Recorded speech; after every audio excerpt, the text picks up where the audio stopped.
Hi everyone, this is Ronnie from YouTube, talking about raw food stuff, raw vegan diet, raw vegan lifestyle, fruitarian diet, and those kind of subjects, and health subjects related to those. And something that I was thinking about just right now, and I kind of got inspired to speak about this, is context is really important when we're giving advice about raw food stuff, and context and understanding where the people are that we're talking to if we're trying to help people out.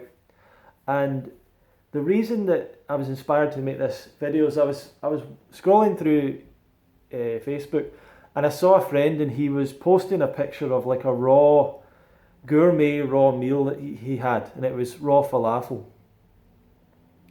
And I looked at that, and in my mind I was thinking, in my perspective I was thinking, that's probably made at a restaurant. It might have salt in it, might have oil in it. It's probably not as healthy as just eating fruit or eating a salad or something like that. And yeah, I immediately realized that I was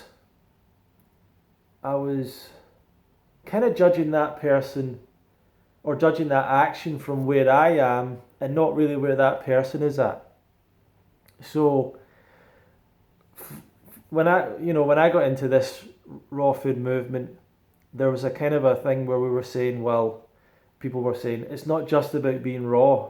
It's not just as long as it's raw, it's healthy. It should also be, low fat raw, whole fresh ripe raw organic plants, and all that and all those kind of expressions, right? And it made me realize that maybe we would be better off actually just saying eat more raw food, to a lot of people, because a lot of people out there, a lot of their food is processed, a lot of their food is cooked, a lot of their food is not in its whole form at all. So for them to go to a raw cafe, and even if it's the most gourmet, decadent raw cafe, it's probably still the best meal that they've ate that month, if not that year. It's probably the best thing they've put in their body in a long time.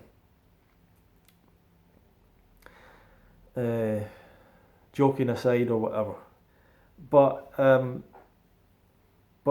might look at that and go, my instinct is like, oh, I probably wouldn't have that. But that's because of where I'm at, right?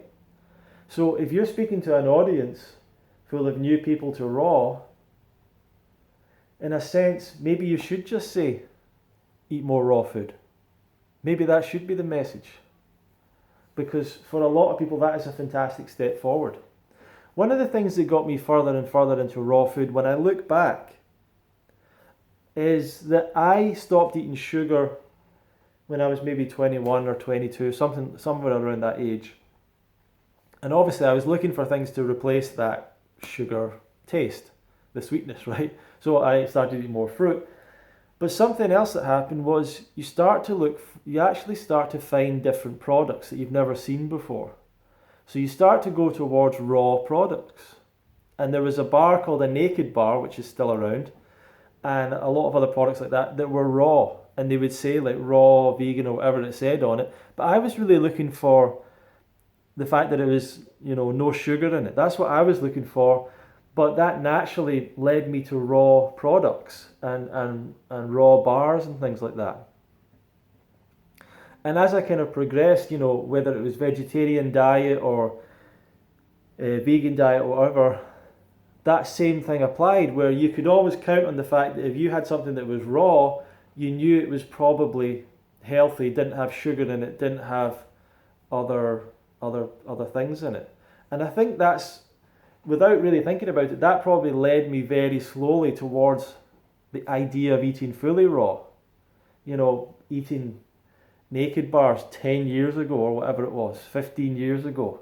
Finding things like that. Finding these raw products, these raw things, because, they were healthier, they were in line with what I was trying to eat. But at the time I didn't really think about eating an all raw diet. There was times where I did have experiments with having a salad for dinner. I remember doing that sometimes, where I would force myself to eat a salad. I didn't really like it, but I just thought I need to do something healthy every now and again.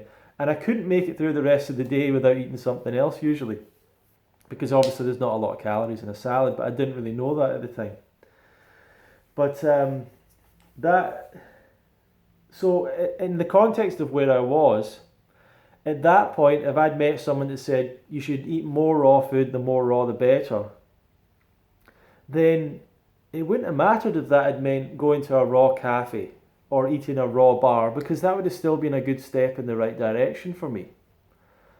And in the low fat raw vegan movement, we've kind of got used to this thing of like telling people to not eat a high fat diet, but that's really only in the context of people that are actually at the point where they're really serious about doing 100% raw.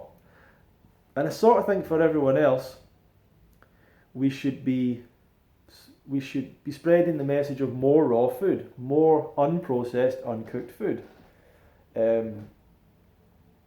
as a good thing. And it will gradually lead them in the right direction. People aren't going to change overnight, but they will take gradual steps in the right direction. So that's what I see, it just made me think about that, because I can sit in an audience and listen to a lecture from a raw food teacher, and if they say, you shouldn't eat a high fat diet or whatever, it totally makes sense to me. But for someone that's completely starting off, it's maybe just a little bit too much of a step. And the other thing is what I've seen with other teachers is they're going into like real detail about the diet in terms of things like potential deficiencies that might arise and stuff like that you're thinking, well, wait a second, is anyone in the audience going to do this diet? How many people are literally going to go away and do 100% raw for the next 10 years?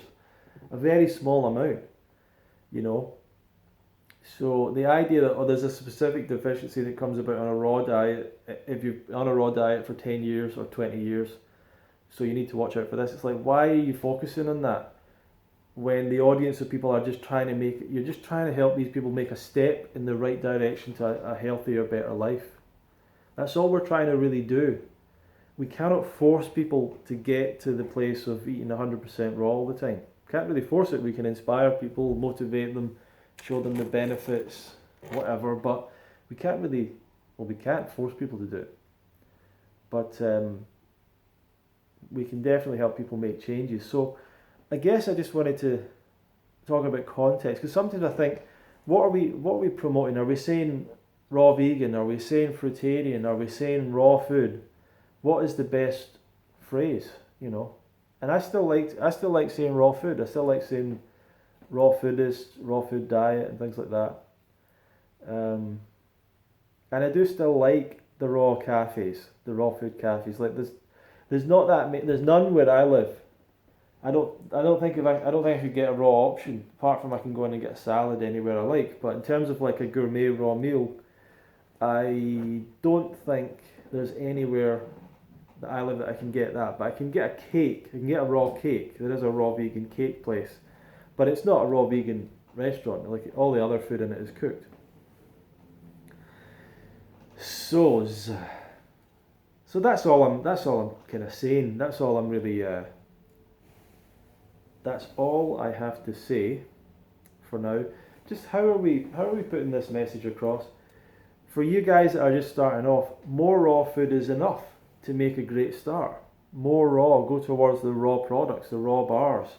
Go to your raw food restaurant, your raw food cafe. It gets you started in the process. It gets you around the environment, and it's a beautiful movement, the raw food movement. I've never been so,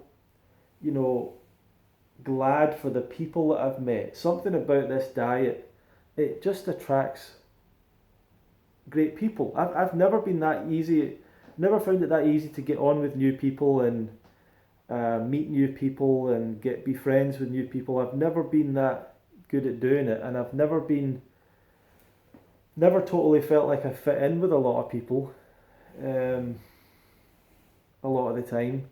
But in this raw food movement, it's just been so easy to meet really great people and make friends, and you go to these fruit festivals and they're just wonderful people events, you know. And Tim Van Orden used to say he didn't go to Woodstock for the fruit, because he actually could eat better fruit on his farm, because he had his, you know, his family had a farm.